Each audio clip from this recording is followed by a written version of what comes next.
In today's video, how many competitions should you do in a season?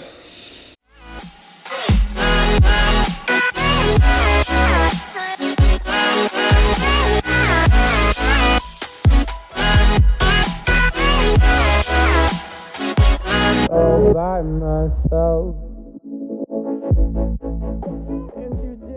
Hey guys, what's going on? This is Paul Ravella from ProPhysique.com, and today's video is just going to be about exactly what I said. We're going to talk about how to determine if you should compete longer in your competition season.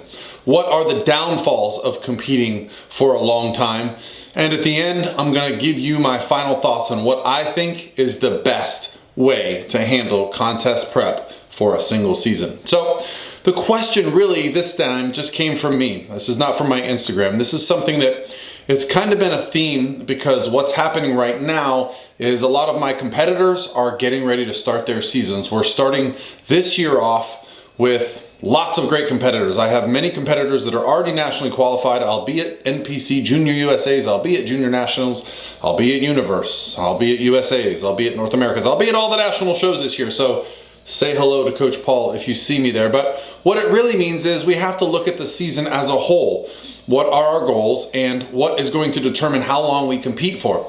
And a lot of it comes down to the individual competing. And I'm going to give you some specifics, but I want to talk about the overall theory as a coach, the way I look at this from the outside in. If you're a competitor and you're in a great shape and you get into a show and you tell me like, Coach, I love this show, I want to do another one. Well, I'm going to be more interested in helping that person do another show. Whereas I'll often have people tell me like, I'm miserable, I don't want to do another show, but I got nationally qualified, should I do nationals? That's where I'm probably going to pump the brakes and suggest that we end our season. So you look at someone last year like Paige Riley. Paige Riley won an overall at a show in an NPC in California, then did Universe a few weeks later, then even a while later. So Universe was the last week of June, and she actually turned pro at USA's, which was the last week of July. So, a good 4 weeks had elapsed during that time. And prior to that, she had already done an NPC show.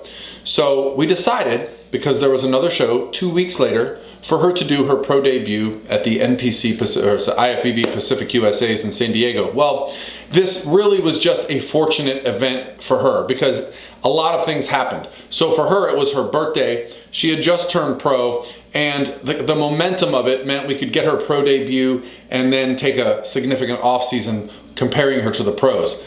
I think she and I have talked a couple times about this since then. Her heart was not in it, all right?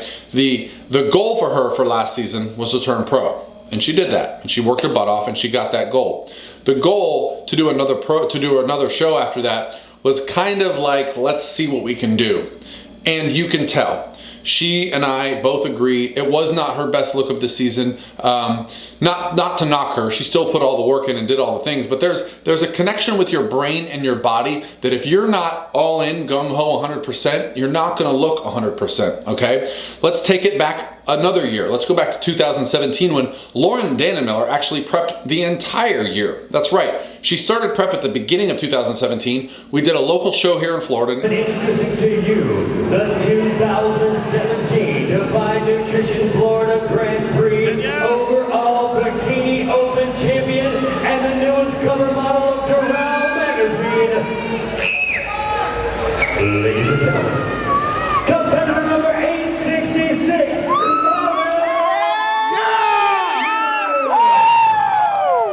There you see Big Sexy Mr. Luke. NPC show, she won the overall. Well, what do you do when you win an overall? You go to a national show. She actually got first call-outs at NPC Junior USA's. Well, 2 weeks later, she got first call-out at Junior Nationals. Well, it was about time to call it at that point. She had been in prep for 6 months. Her body was really starting to fight. She was getting some food cravings, but she decided to make one more show, and that was NPC Universe. Well, we got into first call-outs at that show as well, but we didn't get the result we wanted. She had not turned pro yet. And so we had a decision to make here.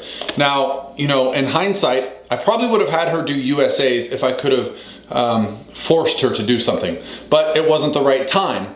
And so what we ended up doing was bringing her calories up, bringing her cardio down, keeping her within, I think, about 8 pounds of stage weight for a while. And then she decided she wanted to do Miami.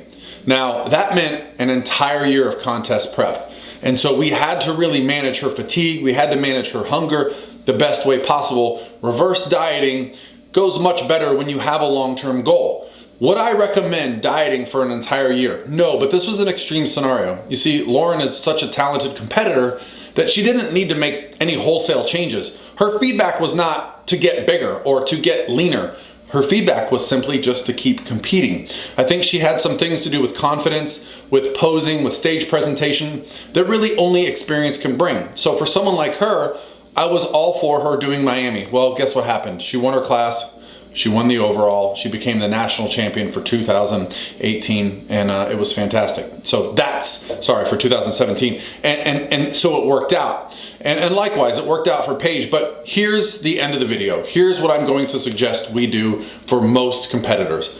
Pick a window 4 to 6 weeks. That's it, okay? We're gonna get into contest shape, and we're gonna do shows in that 4 to 6 week time frame. Why? Well, once you get into contest shape, it's a lot easier to stay there. In fact, the way I like to peak my athletes is called a linear progressive load. So going into shows, we're actually bringing calories up. What does that do? Well, it reduces cravings after the show is over. It allows the athlete to feel a little better. You're not going into the show in a depleted state. It's probably the best you've felt in months. What does that mean? That means we can kind of push again. Now, why would we do multiple shows in a 4 to 6 week period? Well, for new competitors, I like them to do a local show first. Get your feet wet, keep stress low, get used to the environment of being backstage, being on stage, being yelled at, prepping your food, traveling, whatever it might be. If the season then goes well, let's say they get third at their first show, well, maybe now they're hungry for first. And that person and I both agree that we can get a little bit leaner. Then we come into the next show to win our class. And we do. Maybe we win our class and there's a national show nearby. Then we can get on the national stage, whatever it might be. And the same thing goes for natural bodybuilders. The natural bodybuilders that I coach, there's a progression. There is do your first show, get your pro card, do a pro show, try to get to the world championships. So there's all these levels of competing that we want to make sure we're paying attention to, because that's what keeps us excited throughout this process, okay? So a lot of it comes down to speaking to your coach, listening to yourself internally. Are you still excited about the process?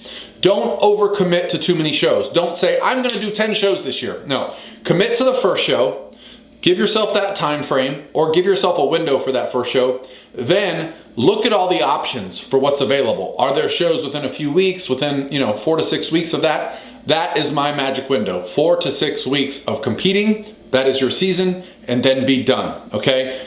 Now, with extenuating circumstances, we might change some things, right? Lauren Denmiller prepping for a whole year, well, it worked out, okay? But it's not always the case, and had she not won, she still would have had to take an entire year off, I believe, okay? So what we're looking at here is what's best for the athlete and what's best for their goals. And that's what you have to ask yourself. I, as a coach, like to help people make these decisions, but there is no one answer for everybody, okay? I work with people from Australia, from the United Kingdom, from Iceland, from Canada, from the United States, and there's all different organizations of competition. So you have to learn the landscape, how it works, and that's really what's gonna drive the decision making for the athlete and for you. So if you see me at some shows this year, natural bodybuilding, bikini, NPC, nationals, IFBB pro, I cannot wait for everyone to see what I see on a daily basis. I really feel like my clients are just the future of this industry. I am so blessed. So thank you guys for all your hard work. I cannot wait to start going to shows. We're gonna have some real fire at the Arnold this year. I've never brought this many competitors to the Arnold in Ohio. And I also have a powerlifter that is doing the Pro Raw American. So yeah, it's just gonna be a great year, guys. I just cannot wait to get started. So have a great week, and I'll talk to you tomorrow.